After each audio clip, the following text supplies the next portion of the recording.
Alright, this is some examples of how to draw the ray diagrams of different situations with mirrors.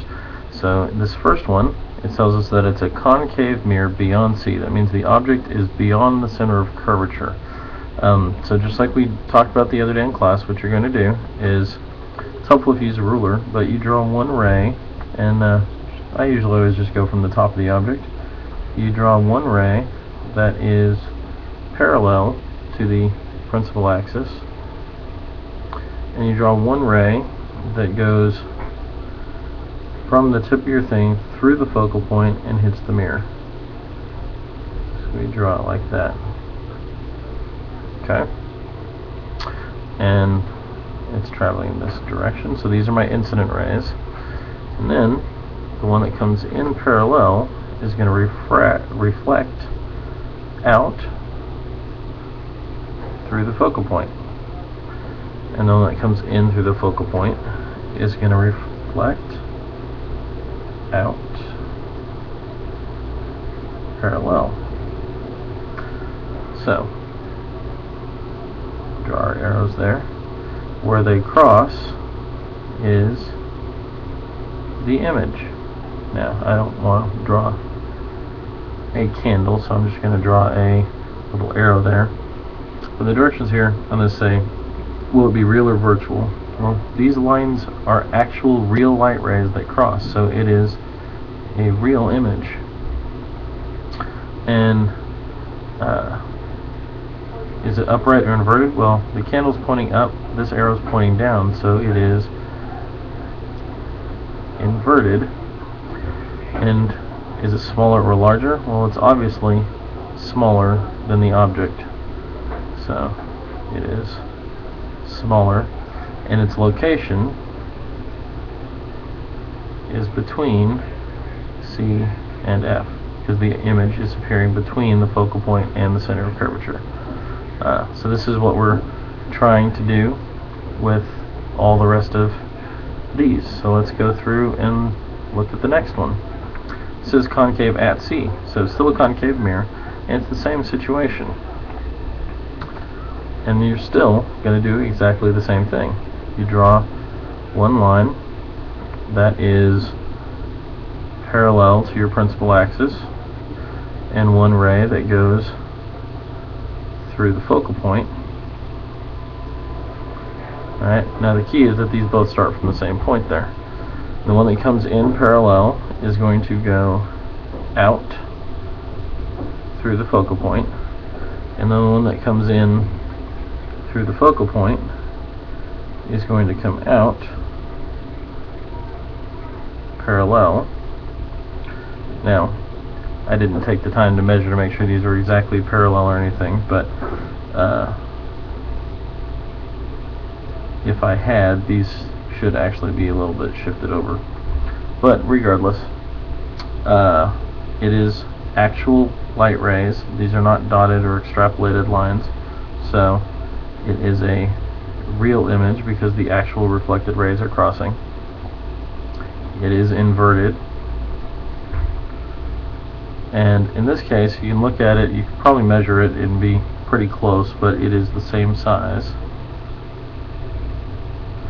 And if I had measured to make sure it was perfectly parallel, and if I double checked to make sure that these were exactly the right lengths, which I didn't, then it should be at C. The image should actually be right here if I had done all my measurements exactly perfectly. So there we go. So that is a concave mirror with the object located at C. The image will be at C also, and it'll be inverted. If we keep going, we've got a concave mirror, and your object is between C and F. Alright, so again, we go in parallel, out through the focal point, and we go in through the focal point. And if you have a situation like this where it doesn't actually touch the mirror, then just extend the mirror out a little bit. Sorry, it came off the screen for a second. It doesn't actually touch the mirror there, so I just extended the curve of the mirror so that it does. And then you can draw it back out parallel.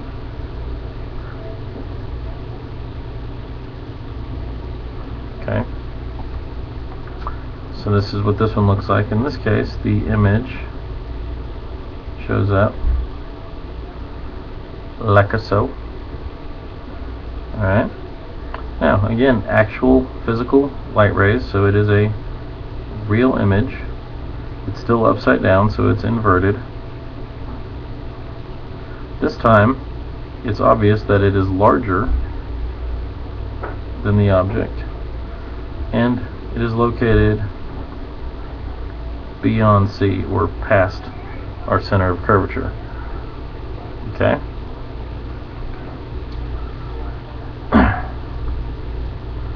Now, another one, concave at F.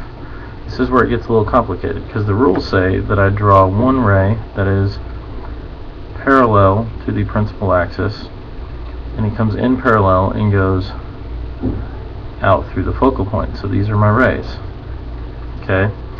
Now, I also have to draw one that goes from this point through the focal point and then to the mirror.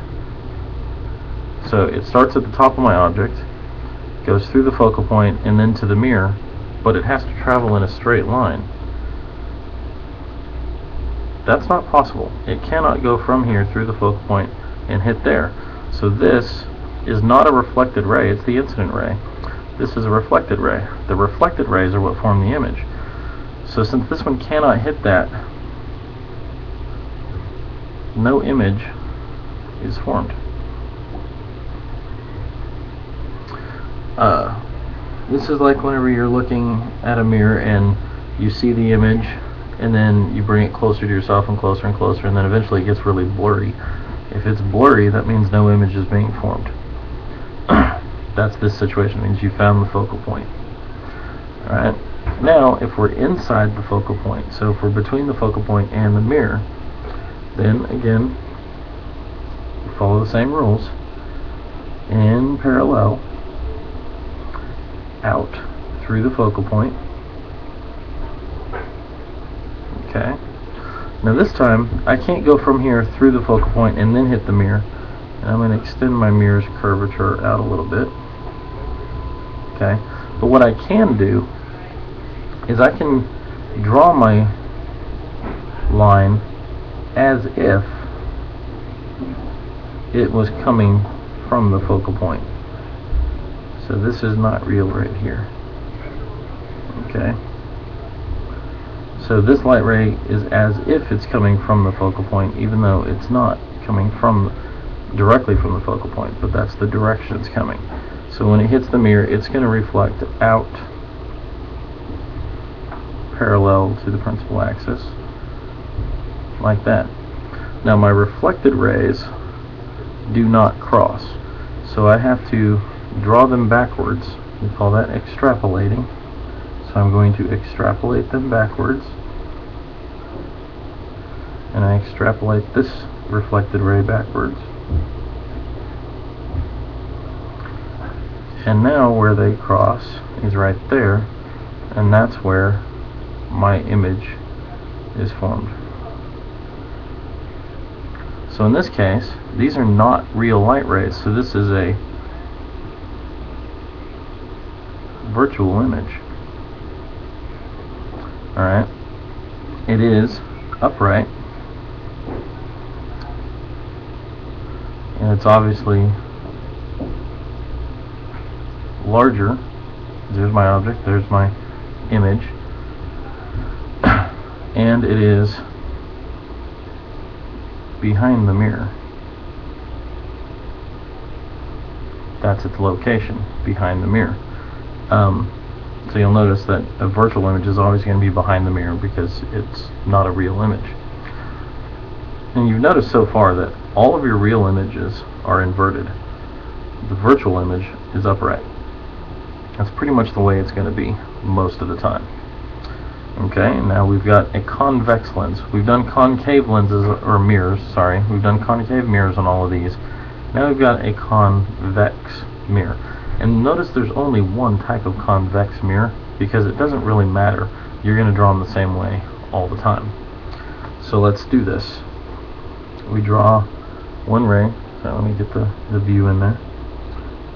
Just like always, in parallel. Alright, and then I'm going to draw this one as if it's going to go through the focal point. So I draw it as if it's going through the focal point. Now the one that comes as if it's going through the focal point is going to reflect parallel. So it's going to come out like that. And the one that goes in parallel is going to reflect as if it's coming from the focal point. This is where it gets a little complicated. You got a focal point there. It's going to reflect out like this. Okay, so I'm going to extend this line backwards. It's my imaginary line. Okay. So it looks something like that so far. Now, I'm then going to have to, this is my reflected ray, so I'm going to have to extend it backwards also. And so there is my object. Okay. Now, since these are not real rays crossing, it is virtual. It is upright because it's pointing up, the arrow's pointing up, they're pointing the same direction, so it's upright. It is smaller. And its location is, it's inside the focal point, but that's not necessarily always true, so we're just going to say behind the mirror.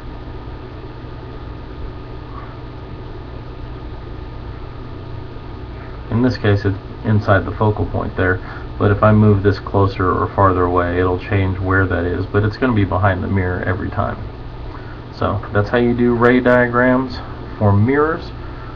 Next video you see will deal with lenses.